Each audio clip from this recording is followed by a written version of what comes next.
number 2 in Southern California. I am Jim Rome. All right, coming off that conversation with Charles Barkley, looking ahead to next hour, I've got Dallas Cowboy DeMarcus Ware, but as promised, I'm joined by the commissioner of the NBA. He was elected as the NBA's 4th commissioner back in February of 1984, and there he remains. He joins us once again. David Stern is my guest. Commissioner, it is great to have you back. How are you? I'm great, Jim. Good afternoon and good morning. Good afternoon and good morning. You know, Commissioner, typically at this point I would spend the first couple of questions trying to gauge what kind of a mood you're in today, but I think I'm going to be really bold and come right out and just ask you, what kind of a mood are you in today? Are you happy? Are you stoic? I'm feeling, as I said to the press yesterday afternoon, we're so spectacularly pleased. The season was much better than we expected or could have even hoped for. The playoffs have been great, and America is showing its enormous appreciation and love for this game, and we're gratified by that response. So in other words, we just got the overnights from last night there, the highest ever for the first game of a series on ABC. It's just been terrific. I was going to say, so you say you're in a great mood, but you sound like you're in a pretty good mood. Okay. However, I don't spend much time analyzing it. I'm not going to mess with you today, Commissioner. I think I'm going to go right to it. Well, talk to me about what Charles said. In fact, it's a good place to start. And not only can I talk to you about what Charles said, I can play it for you, something that he said. This is very interesting. He said, and I quote, well, I'm going to play it for you, the biggest problem in the world today, not just basketball, the biggest problem in the entire world today, Commissioner, is AAU ball. Listen to this, and then I'll get your response. The worst thing ever happened in the world is to the whole world, even tsunamis, tornadoes, hurricanes, is AAU basketball. Worst thing ever happened to the world is AAU basketball. They put all the stars on the same team. These kids compete against each other from the age of 16. I didn't play against Michael Jordan until I got to the NBA. But these other high school players, they start that AAU crap at such a young age. So they're not competing like we did against each other, to be honest with you. All right, let me jump right in there. Commissioner, what is your response to him saying that AAU basketball is the worst thing not only in basketball but the entire world? I think we need to be a little bit more nuanced. I very much appreciate what Charles says, and I'm not sure it's fair to use the word AAU to describe all traveling teams and summer ball. AAU is only some small part of it. But he is right that there needs to be a reformulation of what goes on. And write this down and then, hold me responsible in 2 years if we don't take care of it. The NBA and the NCAA have a joint organization called iHoops, which is going to try and does already certify coaches for these programs, talk to all of the kids in these programs and their parents, and be a resource for what goes on. We also are trying to solicit and have solicited and gotten the cooperation in a preliminary way of the athletic shoe companies, because they are very much invested in these summer programs. Both Adidas and Nike have been big supporters of us getting involved in this. And so I think that Charles has a point, but I think that we need, all of us who are responsible in basketball have to look at this.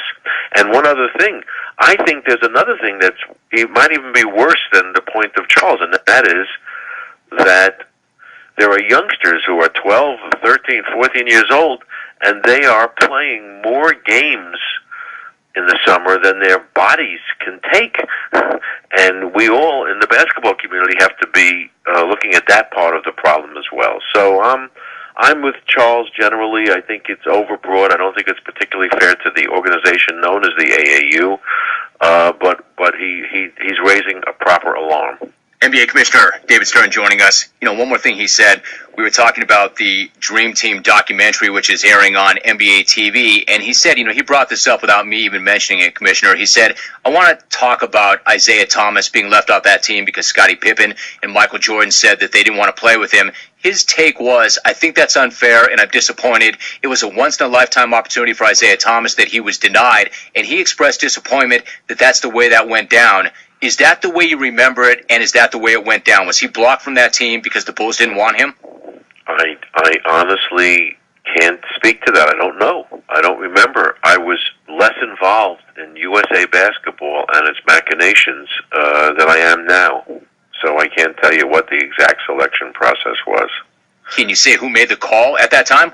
Whose decision was that? The ultimate call was the head of USA Basketball, who was Dave Gavitt. And, he and the board at the board at that time. It was a different kind of an organization than it is now. And I just don't know what was happening then. Fair enough. If you had to put yourself in that position, how would you have handled that? I would have had Isaiah on the team.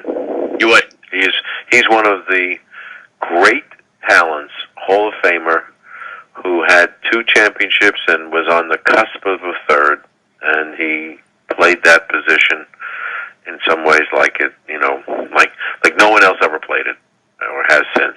He's one of our great players.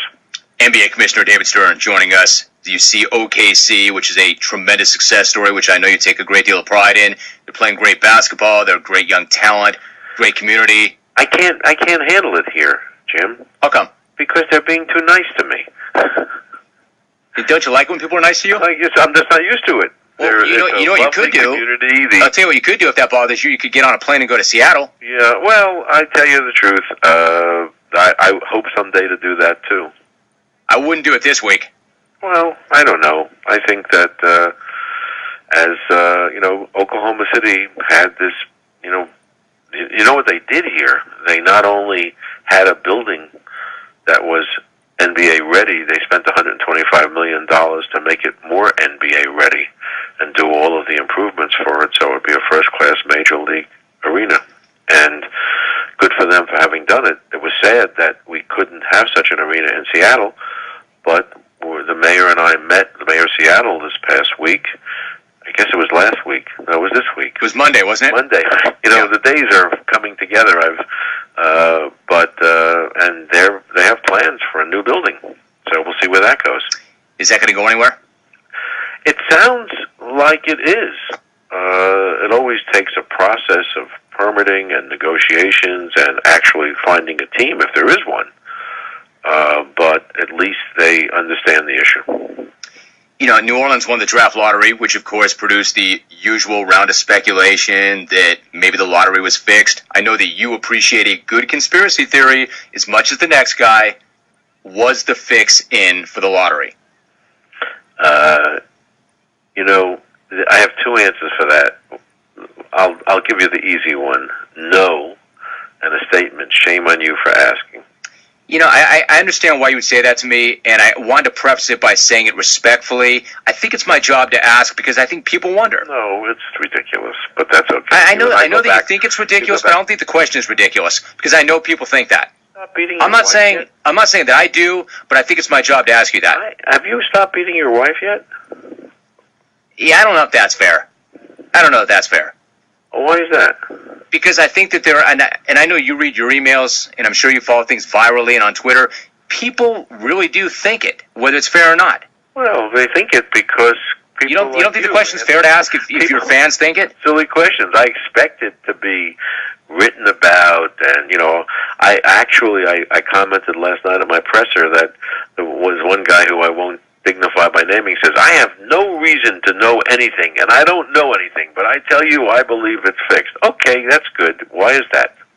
Well, because this team won it, and if that team won it, it would have been fixed also, and if that team won it, it would have been fixed also, and if every team was invited to have a representative there, and if there were 4 members of the media there, and if Ernst & Young certified it, you still think yes. So I think 2 things. Which response to this? I think 2 things. Number 1, I don't think so. And I'm not covering myself. I don't think so. But I think by asking the question, it would not suggest that I think so. But the one thing I would say, the league does own the team, does it not? Yes. Does that not make the question fair? I don't think so. Number 1, we sold it. We're going to close this week. We already have established our price. I think that if it had gone to Michael Jordan, which was the next team, up with in terms of a high percentage, there was David's take care of his friend Michael, and if it had gone to Brooklyn, which is going into Barclays Center, it would have been fair to speculate, I suppose, that we want to take Brooklyn off of the mat. So there was no winning, and people write about it, and it's okay to write about it, and that we sort of expect it, but that's not a question that I've been asked before by a respectable journalist. I think I understand why you're frustrated by that. I think that I understand why that would upset you. I would hope that you would not hold that against me. I wouldn't hold it against you. You and I have been into more contentious discussions than that. I don't know. I'd put that one right up there. Well, it's good copy, and you do things sometimes for cheap thrills. I did not do that for a cheap thrill. That's not what that was. Well, it sounded like it. No, not at all. See, that's my point. That's where you and I, that's our point of disconnect. That was not a cheap thrill, and I was not throwing anything against the wall, and I was trying to be as respectful as possible. I'm just saying that people wonder about that. And I don't want to ask a question by, here's something I don't want to do. I don't want to say, hey, Commissioner, people would say, because I'm going to ask a direct question. But people did wonder. But that was not a cheap thrill. Well, I got no thrill out of that. It's a cheap trick. No, flopping is a cheap trick. No. But listen, you've been successful in making a career of it, and I keep coming on. Making a career of what, though? Commissioner, that I take great offense to that. Making a career of what? What offense? Cheap thrills? Are you taking offense? I am now. Now I am. If you're saying that I've made a career of making cheap thrills. Your time, taking on the world, and now Jim Rome is pouting. I love it. No, I'm not pouting. It's I take great. offense. There's a difference between pouting and taking offense. I take offense to that like you took offense to the question. What if I said, were you pouting when I asked the question? Taking offenses. You want to hang up on me? No, I can't hang up on you because I'm running out of time. I would never hang up on you. Okay. Listen, I got to go call somebody important, like Stephen A. Smith now. He's up next. All right, you go make that call, and I'll go talk to somebody else too, I guess, myself. All right. All right, Commissioner. Have a nice day. I did not hang up on him. We are officially out of time. We will come back and reset that momentarily.